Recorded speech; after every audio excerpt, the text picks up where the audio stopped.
Ah, the Nintendo Wii. A console that most likely you've swapped hands with at some point. I mean, pretty much anyone my age or even older has seen or at least heard of a Wii. It was like the most common thing to find in the 2000s. And if you ever either owned a Wii or if you ever knew someone who owned a Wii, you're definitely familiar with a little game called Wii Sports. Wii Sports is a beautiful little game. It includes five mini games essentially that are very simple yet put together very well. So honestly, it's mostly just a great time and I have a lot of nostalgia for it. The only problem with it, however, is if you were like me as a kid, upon first getting your Wii, that's basically all you were playing because unfortunately for the first like 2-ish weeks of me having a Wii, that was the only game I had. And well, yes, I love Wii Sports. Playing tennis for 2 weeks straight does eventually get a little repetitive. But luckily for me, one day I got home from school and it turns out my mom had gone shopping and had actually bought a couple Wii games. Now this was a big deal because normally video games are like you get it maybe one or two at Christmas and you get maybe one or two at birthday. It's not like you just randomly get bought video games. So this was like a big deal. And knowing my mom and how much she knows about video game, she bought some top quality Wii hits, and I'm just fucking with you. We got that bargain bin shit, baby. M&M kart racing. Woo! But there was also another game she bought. One that was actually very intriguing. Sonic and the Secret Rings. Oh yeah, baby. Sonic games. Let's go. I love Sonic. I have always loved Sonic. As a kid, I thought he was the coolest thing ever. And I mean, Sonic only had great video games. Or so I thought, considering I had never played any of them. Yeah, for whatever reason, I guess I never really got my hands on that many Sonic games as a kid. It was always just kind of I was told Sonic games were good for the most part. Although it seems like most people were talking about the originals and not, you know. But whatever. Sonic, he's the coolest. He's awesome. This game couldn't possibly be bad. Right? Alright, Sonic game. What's the worst that could happen?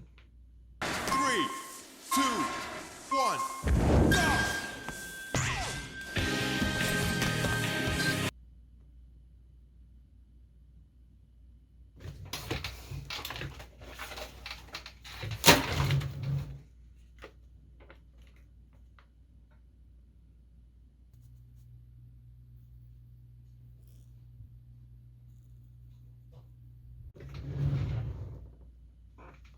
Okay, well, it can't get any worse.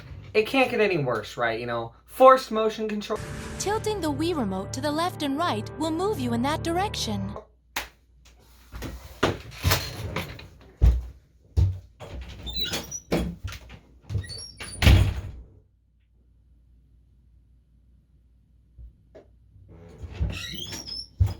Now, you know what? Fine.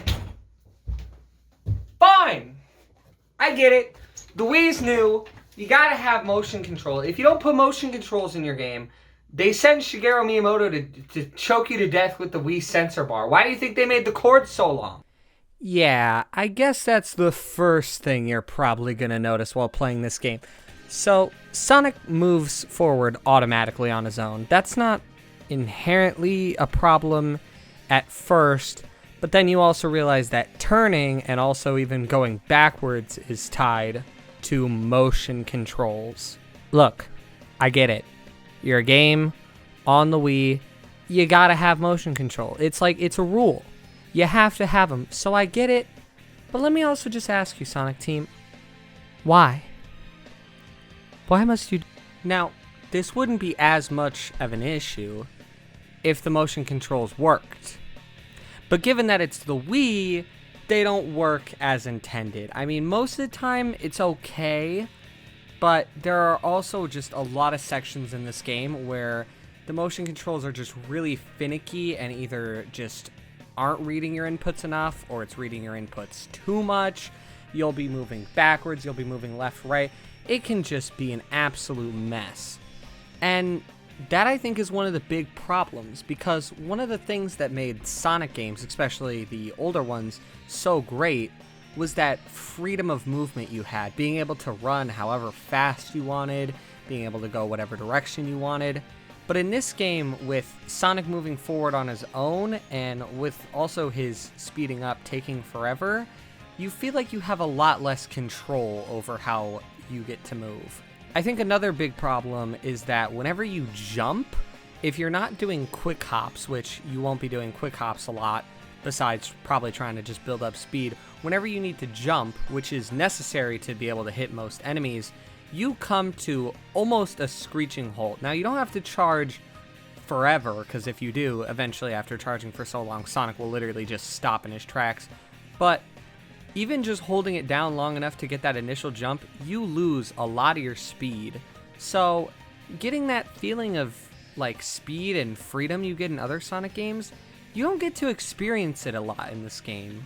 And with the amount of different obstacles and the sometimes weird camera angle changes, chances are you're probably going to be taking this game pretty slowly, which just kind of feels off. And I think the levels play into that a little bit too, because there's a problem in the levels where they're almost like cinematic in a ways. I will give Sonic Team this. The levels are very beautiful, and all the different camera angle changes and stuff, they can be cool the first couple times you watch them. The main problem is, well, the levels, yes, that are in this game are very detailed and have a lot of different cool elements in them. You end up playing them over and over again. You see, the way this game works is that most worlds have like one level where you go through like normally, you just need to get to the end. And then from there, there's a bunch of challenge levels that are all based in different areas of that map. So you're most likely going to be seeing the same areas repeated over and over and over again. And it gets old pretty fast. And also, there's a lot of these sections where there's this cinematic element, and this plays into why I think Sonic moving forward on his own can be such a big problem, is it takes that feeling of interactability away from the player in a way. Video games can get away with not always having something going on, but still making the player feel like they're a part of the world. Like, yeah, sometimes there are going to be times when you're playing a game where you're just, like, following an NPC around, but it at least feels like you're still doing something because you yourself are the one doing the action, even if it is literally just holding forward. But with Sonic moving forward on his own, there are some times in this game where there will be a cinematic section where you're just running up a hill or something, or you're running just really fast down a straight corridor, and there's literally nothing for you to do. Like, I would literally just be sitting there with the Wiimote in my hand, not moving it in any direction, not jumping, just watching Sonic run on his own. And yeah, it looks cool maybe the first time you see it, but with the levels repeating over and over, it starts to get old after a while, and it feels like I'm not even really playing the game at some points. The game also tends to be a little janky sometimes. I mean, there's nothing wrong with a glitch here and there, but they can be quite common. Maybe not even so much as glitches, but sometimes you just clip onto objects in weird ways. Sometimes Sonic won't, like, homing attack things even though the target appears. Sometimes you'll just be moving backwards even though your Wiimote is literally just in a neutral position. But hey, speaking of fucked, how's the story? Well, it's there. You see, this is the first in the Sonic Storybook series, which I assume was gonna be probably a bigger series they were imagining to have on the Wii, where Sonic goes into some different stories from different time periods and has different adventures. And while I call it a series, there's really only 2 games. This one and also Sonic and the Black Knight, also for the Nintendo Wii. Despite the fact that they both take place in like a different fantasy world, I'm pretty sure they have pretty much no like continuity with each other. They just kind of both exist in the same world of Sonic, I guess. But that doesn't really matter. For now, let's just get back to Sonic and the Secret Rings. So it starts with Sonic waking up, touching a ring, and then boom, Genie. Okay. Yeah, the game just kind of starts. Char appears, tells you about how the world of the Arabian Nights is disappearing because some asshole named Eraser Jin is destroying the world for his own reasons. And yeah, we just kind of head straight in there. It's very weirdly paced, but I mean, it works. I like that we just kind of get to the action straight away. I think they knew that no one really wanted an exposition dump in a Sonic game. We eventually meet the Eraser Jin. He hits Sonic with some sort of magic attack that apparently curses him and makes it so when the flame on his chest dies out, Sonic will just die, I guess, but this doesn't really play it all into gameplay. They mention it a couple times in cutscenes later about the fire, dwindling down, like, oh no, we're running out of time, but because there is no, like, in-game time limit or anything, it really doesn't make me feel anything. And then after that, the plan is to just go through the different worlds, collect 7 rings, and meet some other characters, and eventually take down Eraser Jin. Speaking of which, those different worlds where we get the rings, as I said before, they are actually pretty cool, and there is a lot of variety. There's like the initial stage where you're just kind of in a desert and some temples and stuff, but then you immediately get thrust into a jungle full of dinosaurs. There's a lot of different elements in most of these stages, and they're all very different. I think that is one of the upsides of this game. Just going through and seeing some of the worlds are cool. I, again, just wish it controlled better. But for a quick second, let's talk about combat. And by combat, I mean homing attacks, because that's literally your only real option of doing damage for the entire game. But hey, there's nothing wrong with homing attacks. I mean, if you think about it, that's kind of what Sonic had before in the other games, just jumping into enemies. Although this time, we get to do it again. You guessed it, motion controls. And yeah, these ones work fine enough. Usually just as long as you're in the air, a target appears on the enemy, and when it turns red, shake the Wiimote and you instant dash forward, which actually gives you a speed boost, which you then lose instantly because Sonic does this like jump after hitting him, and you lose all that speed you had. Again, why can't I just go fast? It is all I want. But hey, the homing attacks work decently enough. And I mean, the way they structure it, they'll try to put several enemies in a chain, which can be kind of satisfying to, just keep shaking the Wiimote, crossing gaps by just hitting enemies. It feels kind of satisfying, again, the first couple times. And then the other problem, that's really your only option. There's no other enemy types. I mean, besides the bosses, there's not a lot they really did in terms of enemy variety because, again, you only have the homing attack, so every enemy is going to do one of two things. Stand there and wait for you to kill them. Move around, which can make killing them slightly harder. A couple of the genies actually do spit fire, which can be kind of annoying, but as long as you just wait until they're done, you can just hit them normally, and these guys, you're never going to believe it, these guys take 2 hits, so that's even more time. Oh, and then even better, some enemies decide to guard themselves, so guess what you get to do? Wait for them to be vulnerable. But the game does offer more than just basic enemies, because not all of these world rings are going to be that easy to get. A couple of them are actually hidden behind boss battles. Yeah, boss battles. They work very interestingly, I guess I would say, because the main problem is, besides homing attacks, that's all you really have. So most of the bosses are a matter of get close to the boss, try not to get hit, jump at the right time, and hope you can get a homing attack. To be honest, I'd probably consider the boss battles to probably be some of the better parts of this game. Except for the Ifrit, he can go fuck himself. But other than that, I'd consider most of the bosses to be okay. I think because most of them take place on a single file line that you and the boss are on, there's not a lot of movement you have to do in terms of besides just left, right, and jumping.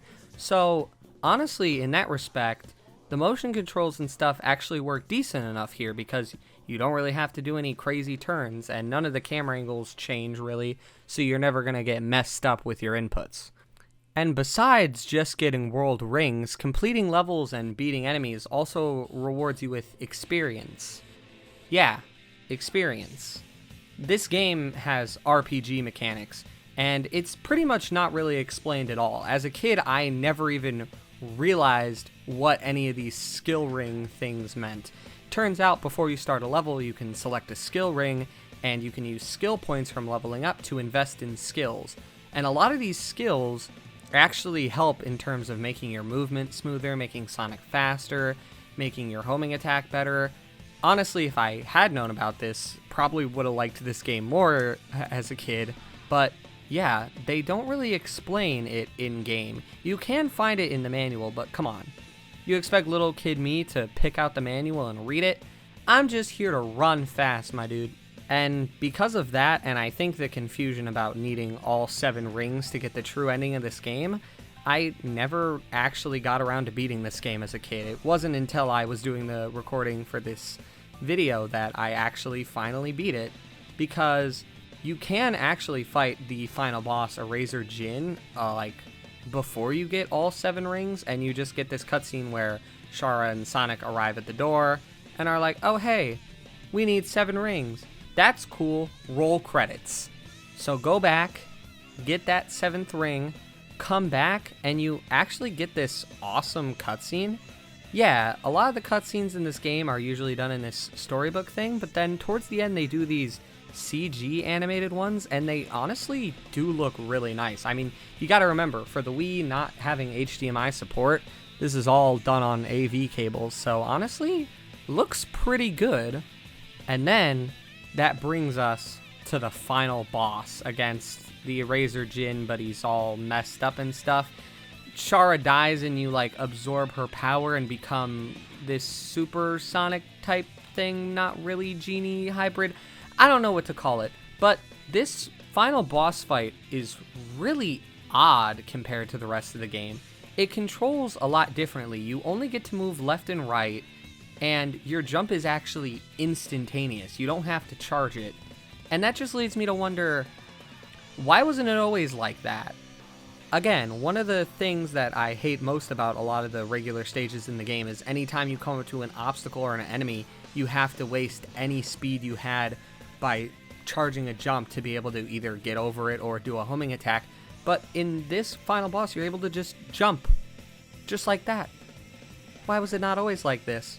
Oh, and then also, it took me literally several tries before I realized, thanks to Shara eventually telling me, that you have to shake the Wii remote to fill the soul gauge, which is this little meter on the right side, and then you can use that to use speed break and time break, which are 2 of those skills that you need to do tutorials for, actually. Yeah, the final boss actually took me a couple tries, and to be honest, was actually kind of fun and climactic. I just kind of wish this kind of effort was put into the rest of the game and the rest of the levels. I think that's mainly my main problem with this game, is it's not inherently awful. There are things I like about it, but most of the levels just eventually get super repetitive, having to repeat the same types of objectives with only really the stage around you changing. If there was more variety in levels, I think I would honestly have way more of a reason to come back and play this game. I do think the levels in it are beautiful, but I'd honestly probably prefer there to just be more different levels than these super detailed ones. Now you might be wondering, Dragos, is there any real reason to go back or maybe play this game? Well, there could be one, but that's only if you don't already own Mario Party.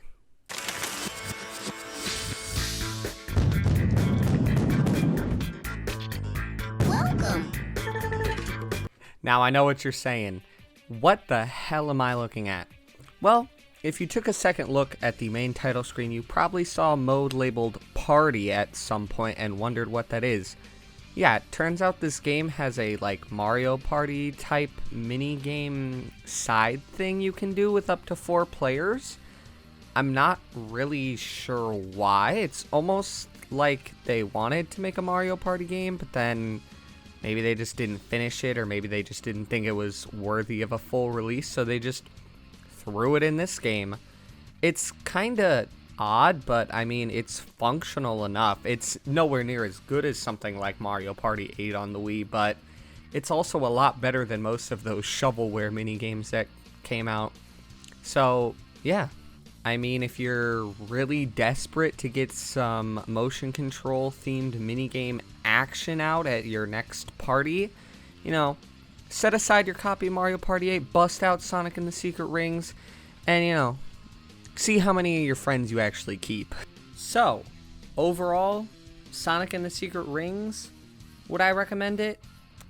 Not really. I mean, unless you really, really like Sonic, or if you, for some reason, just really want to play another game with forced motion controls, I guess you can always try it. But for me personally, I am satisfied that I eventually did go back and beat it, because I mean, I spent a lot of time as a kid on this game, given that it was one of the few Wii games I had for a while, so I did spend a lot of time trying to beat it. So I am happy that I eventually now have gone back and done it, but I don't really see myself probably ever going back to it. But there is another game that I do plan on taking a look at sometime soon. Oh yeah, Sonic and the Black Knight. But until then, I'll see you guys next time, and thank you so much for watching.